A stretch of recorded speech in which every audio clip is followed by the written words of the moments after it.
Maldives Twitter पर trend कर रहा है। मालदीव्स के इलेक्ट्रिक लीडर मिनिस्टर इंडिया के अगेंस्ट ऐसे ट्वीट कर रहे हैं कि खुले में हम इंडियंस टॉयलेट करते हैं, हमारा नेचुरल कल्चर है ये, और ये कल्चर हम वेस्ट में भी ले जा रहे हैं। मानते हैं कि भारत मालदीव्स जितना खूबसूरत नहीं है, पर मालदीव्स को आप पहली बार देखेंगे तो आपको लगे कि ये मॉरिशस है, थाईलैंड है या मालदीव्स है। वहाँ की खूबसूरत प्रकृति, खूबसूरत बीचेस, खूबसूरत नज़ारे, पर सच तो ये है कि ये हमारा भारत है और भारत के दो बेस्ट कैप सीक्रेट है, मालदीव्स और लक्षद्वीप। कुछ ही दिनों पहले हमारे प्रधानमंत्री की फोटोज वायरल हो गई, जहां उन्होंने लक्षद्वीप के क्लियर वाटर में स्नॉर्कलिंग की और लक्षद्वीप के डेवलपमेंट की 1056 करोड़ रुपए की इन्वेस्टमेंट भी अनाउंस की। दरअसल ये बात मालदीव्स की सरकार को चुभ रही थी और वो कुछ कमेंट्स करने लगे। लेट मी रिमाइंड, ये ट्रोल नहीं है, एक्चुअल मिनिस्टर हैं, ऑफिशियली उन्हें भारत की डेवलपमेंट से प्रॉब्लम क्या है। सच तो ये है कि ये पोस्ट सिर्फ एक इंस्टाग्राम पोस्ट नहीं है, ये एक जियोपॉलिटिकल मास्टर स्ट्रोक था भारत का, सॉफ्ट पावर और हार्ड पावर का एक रिमाइंडर, क्योंकि लक्षद्वीप भारत के लिए इम्पोर्टेंट है। भारत के पास लक्षद्वीप का होना मालदीव्स और चाइना जैसे देशों के लिए एक डेंजर है। अब देखते हैं कि भारत एक तीर से दो निशाने कैसे करता है।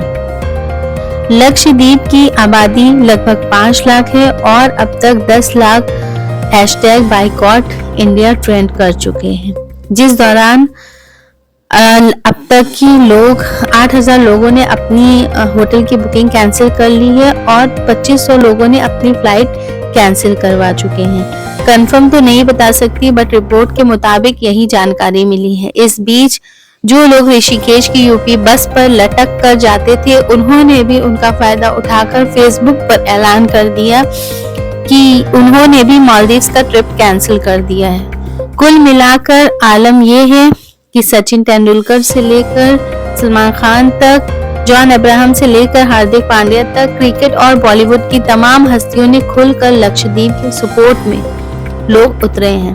ताज ग्रुप जल्दी ही वहां पर 2 वर्ल्ड क्लास होटल बनाने वाला है और लक्षद्वीप के एयरपोर्ट का जल्दी ही क्रियाकलाप होने वाला है। सवाल ये है कि मालदीव्स और भारत के बीच ऐसा क्या बात हो गई जो भारत से एक बहुत छोटा देश है मालदीव्स, पर उसने ऐसे मुद्दे क्यों निकाले। इस मुद्दों पे आज हम बात करेंगे और इस वीडियो को पूरा एंड तक जरूर देखिएगा, बीच में स्किप मत कीजिएगा। जो बात मैं बताने जा रही हूँ वो ये है कि आप कुछ बातें नहीं जानते होंगे, मालदीव्स के लोग भी शायद वो बातें नहीं जानते होंगे। उम्मीद करती हूँ कि आपको वीडियो पसंद है और आप प्लीज इसे शेयर जरूर कीजिएगा। दोस्तों, इससे पहले हम आपको ये समझाएं कि एहसान फरामोश क्यों कह रहे हैं, उससे पहले आपको थोड़ा बैकग्राउंड में ले चलते हैं। हुआ यूं कि आज से 2 महीने पहले 17 नवंबर 2023 को मोहम्मद मुइज़्ज़ू मालदीव के 8वें राष्ट्रपति हैं। उनकी पीपुल नेशनल कांग्रेस ने अपना पूरा इलेक्शन भारत विरोध सेंटीमेंट पर लगाया था। मालदीव्स और भारत के रिश्ते हमेशा से बड़े अच्छे रहे। मालदीव्स के पिछले राष्ट्रपति इब्राहिम मोहम्मद सालिन भी भारत के सपोर्टर थे, लेकिन मुइज़्ज़ू पीपुल नेशनल कांग्रेस पिछले काफी टाइम से मालदीव में भारत के खिलाफ माहौल बना रही थी। मुइज़्ज़ू ने अपने इलेक्शन कैंपेन तक में ये बोला था अगर वो प्रेसिडेंट बने तो मालदीव में मौजूद भारतीयों को देश से बाहर निकालेंगे। आज तक मालदीव्स का हर नया राष्ट्रपति एक दौरा भारत का करता था, लेकिन मुइज़्ज़ू पहले टर्की गए, फिर एक दिन पहले वो चीन के दौरे पर चले गए। मुइज़्ज़ू यहाँ मालदीव की इस नई सरकार के भारत विरोध के इस रवैये के पीछे चाइना का हाथ है। जो दर्शक नहीं जानते, चाइना ने मालदीव्स को सैकड़ों करोड़ रुपए का कर्जा दिया है। चीन ने $20 करोड़ लगाकर मालदीव्स की राजधानी माले से दूसरे पुले वाले तक 2 किलोमीटर लंबा एक पुल भी बनाया था। ये सभी जानते हैं कि चीन की फॉरेन पॉलिसी एक ही है कि हर छोटे देश को पहले कर्जा देकर जाल में फंसाओ और जब वो देश पैसा ना वापस कर सके तो उससे अपनी पॉलिसी के दौरान चेंज करा लो जो उसके फैसले हैं। काफी समय से चीन हिंद महासागर वाले एरिया में दखल अंदाजी करने की कोशिश कर रहा था।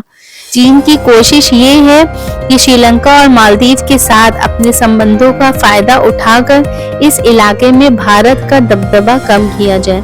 मालदीव्स में भी कुछ विपक्षी पार्टियों को जब ये समझ में आ गया कि चीन से लिया अरबों रुपया नहीं लौटा पाएंगे, तो भारत विरोध पर चलना उनकी मजबूरी हो गई। मालदीव के मौजूदा राष्ट्रपति और इन्हीं की पार्टी के पूर्व नेता अब्दुल्ला यमीन, जिन्हें भ्रष्टाचार के मामले में दोषी साबित होने पर 11 साल की सजा मिली थी, वो भी भारत के लिए जहर उगलते रहे हैं। इसलिए राष्ट्रपति बनने के बाद मुइज्जू को भारतीय फौज का वहां से जाने के लिए कहना, फिर अपनी पहली ऑफिशियल विजिट भारत ना आकर चाइना चले जाना, उनकी सरकार के 3 खुले आम भारतीय मंत्री को ट्विटर पर गाली देना, इनकी इसी जहरीली सोच का नतीजा है। मगर जैसे कि कहते हैं ना कि इन 3 मंत्रियों ने जोश जोश में भारत और मंत्री के खिलाफ बोल तो दिया, मगर मालदीव्स की सरकार 10 मिनट में उसको समझ में आ गया कि ये तो हमने उल्टा तीर ले लिया है। कर्जा भले चीन से लिया हो, पर मालदीव्स का टूरिस्ट भारतीय से चल रहा है। 2023 में लगभग 2.5 लाख भारतीय टूरिस्ट गए थे वहां पर। हर साल मालदीव्स में सबसे ज्यादा संख्या में भारत से ही टूरिस्ट गए होते हैं। यहाँ तक मालदीव्स देश में डॉक्टर और टीचर के भरोसे ही चल रहा है। वहां पर भारत की मदद से करोड़ों रुपए की योजनाएं चल रही हैं। 2 साल पहले भारत ने मालदीव्स के 61 द्वीपों के लिए फिटनेस इक्विपमेंट भी दिए। कोविड के टाइम पर जब टूरिज्म बंद हो गया था, तब मालदीव्स के बहुत बुरे हालात थे। तब हमारी सरकार ने उनको 25 करोड़ रुपए की मदद की थी। और छोड़ो, अभी 5 जनवरी को ही वहां के एक प्लांट में आग लगने से पूरे देश में पानी पीने का जो होता है उससे संकट पैदा हो गया था, और अगले ही दिन भारत सरकार ने वहां पानी पहुंचाया। मतलब आप सिर्फ इस घटना से मालदीव्स की हैसियत का अंदाजा लगाइए। जो देश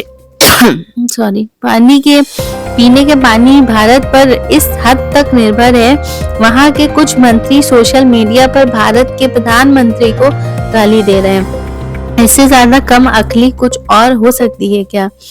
उन्हें नहीं पता क्या कि भारत ना होता तो मालदीव्स में लोकतंत्र ही ना होता, ना ही वहां के नेता बचते, और ये भारत ही था जिसने मालदीव देश को एक बार नहीं कई बार बचाया।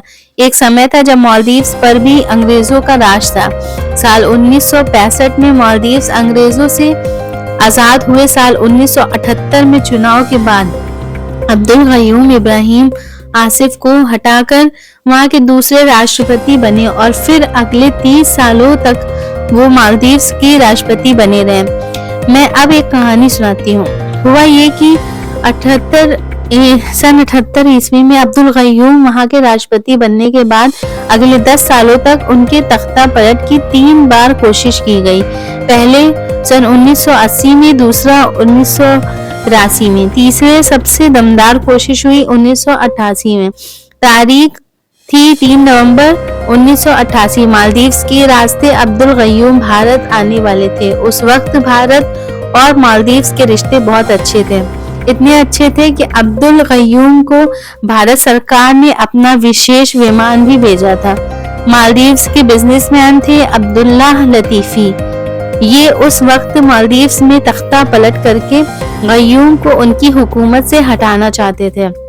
इनको पता था कि इस काम के लिए उनको कुछ बंदे चाहिए होंगे, तो श्रीलंका के आतंकी संगठन People's Liberation Organisation of Tamil Eelam की हेल्प से उनके 200 मिलिटेंट मालदीव्स में घुसा दिए। ये लोग बस इस इंतजार में बैठे थे कि इधर गयूम भारत जाए और वो राष्ट्रपति भवन पर कब्जा करे। तो हुआ ये कि जिस दिन गयूम को भारत जाना था, तभी भारत सरकार ने ये संदेश भिजवाया कि आज हमारे प्रधानमंत्री को किसी काम से कहीं जाना पड़ रहा है, आप कल आ जाइएगा। गयूम वापस अपने राष्ट्रपति भवन वापस चले गए, मगर अब्दुल्ला लतीफी के आतंकी कब्जा करने आ गए। उन्होंने अपना प्लान नहीं बदला और मालदीव्स के रेडियो स्टेशन, वहां की सरकारी बिल्डिंग और एयरपोर्ट पर कब्जा कर लिया। राष्ट्रपति को जान बचाकर एक सेफ हाउस में छिपना पड़ा। ये वो वक्त था जब मालदीव्स की सरकार में श्रीलंका, पाकिस्तान और सिंगापुर से मदद मांगी, पर उन्होंने साफ मना कर दिया और सबने हाथ खड़े कर दिए। अमेरिका मदद कर सकता था, लेकिन अमेरिका ने कहा कि मैं बहुत दूर हूँ, आप इंडिया से मदद ले लें। फिर उन्होंने ब्रिटेन से मदद मांगी। ब्रिटेन ने कहा कि आप भारत से ही मदद लें। और ऐसे वक्त में जब पूरी दुनिया ने मालदीव्स की मदद में हाथ खड़े कर दिए थे, उस वक्त मालदीव की सरकार ने भारत से मदद मांगी। और भारत, आपको जानकर हैरानी होगी कि मालदीव्स ने मदद मांगी तो 10 घंटे के बाद भारत के पैरा कमांडर्स वहां मदद के लिए पहुंच गए थे। इंडियन आर्मी ने पता लगाया कि थाईलैंड पर अभी कोई नहीं है, तो चंद ही घंटों में भारतीय सेना ने अपने पैरा कमांडर्स को वहां लैंड करवाया। उसके बाद इन लोगों ने मालदीव्स पर धावा बोला। उनके वहां पहुंचते सारे आतंकी पहली फुर्सत में वहां से भाग गए।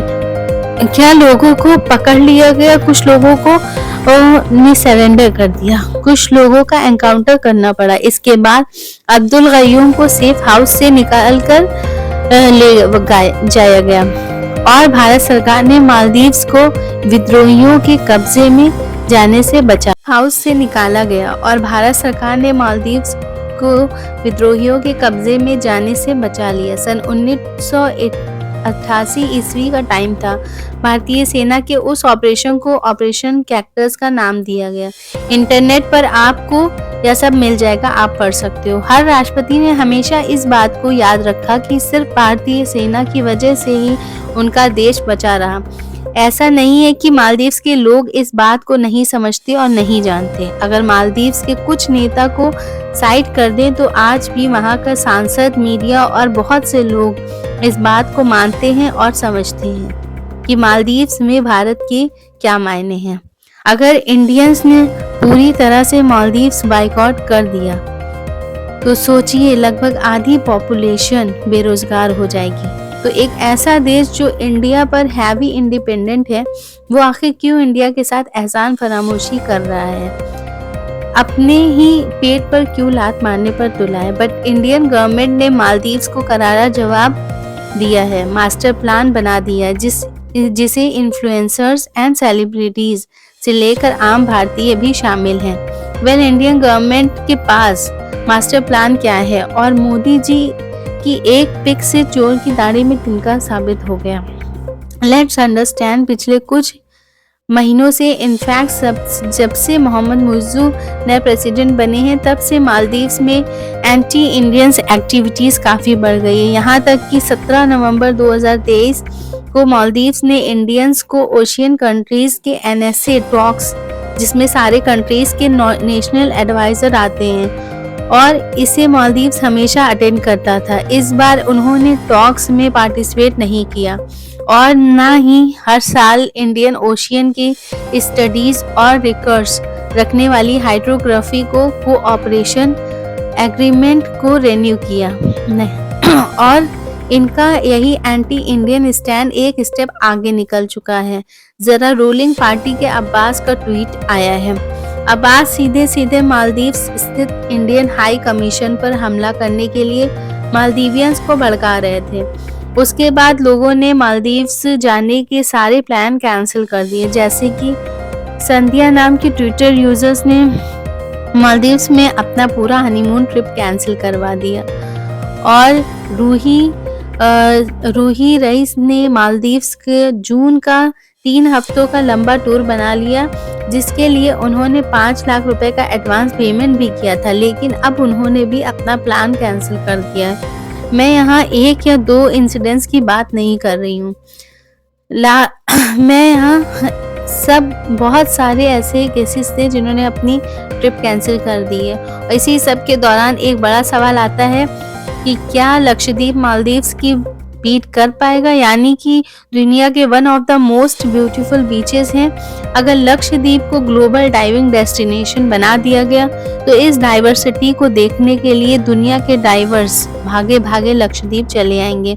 वहाँ का यूनिक कल्चर और ट्रेडिशन टूरिज्म के फैंस के लिए लक्षद्वीप कुछ यूनिक ऑफर कर रहा है। दरअसल आइलैंड का ट्रेडिशन इंडियंस, अरब्स और अफ्रीकन्स ट्रेडिशन का एक यूनिक ब्लेंडर लक्षद्वीप हर टाइप के टूरिस्ट को कुछ न कुछ ऑफर कर रहा है, करने की पोटेंशियल रख रहा है। हमारा ये आइलैंड इंडियन और इंटरनेशनल टूरिस्ट ब्लड होने वाला है। पिछले 20 सालों में गूगल पर लक्षद्वीप को उतना बार नहीं सर्च किया गया था जितना इस लास्ट वीक में किया गया, और इसका मतलब है लक्षद्वीप कई इंडियंस के बेस्ट लिस्ट में आ चुका है। कई सेलिब्रिटीज एक्सप्लोर इंडियन आइलैंड का झंडा फैला रहे हैं, और उसी तरह हमें भी ज्यादा से ज्यादा लोकल टूरिस्ट डेस्टिनेशन पर फोकस करना चाहिए। और जहां तक मालदीव्स की बात है, इंडियन बात को देखकर उनके लगभग सभी बड़े लीडर्स मुल्क का फुलिश बिहेवियर के लिए माफी मांग रहे हैं, लेकिन अब हम इंडियन सिटीजन्स और लीडर्स के हाथ में है कि हम मालदीव्स को कितना स्पेस देना चाहते हैं, कितना नहीं। I am truly think potassium nationalism हम इंडियंस ने ऐसे वक्त में दिखाया है, that is really commendable. Personally मैंने ऐसा माहौल इंडिया में कभी नहीं देखा। ये देखकर मेरा सर गर्व से ऊपर हो गया है कि हम इंडियंस को हमेशा हमारे देश को आगे रखकर डिसीजन लेना चाहिए, और एग्जैक्टली यही चीज़ आज इंडिया लेवल पर हो रही है। आपकी राय मेरे पूरे वीडियो पे क्या है उस मुद्दे में प्लीज़ ज़रूर कमेंट में बताइएगा, और वीडियो अच्छा लगा हो तो प्लीज़ मुझे सब्सक्राइब ज़रूर कीजिए।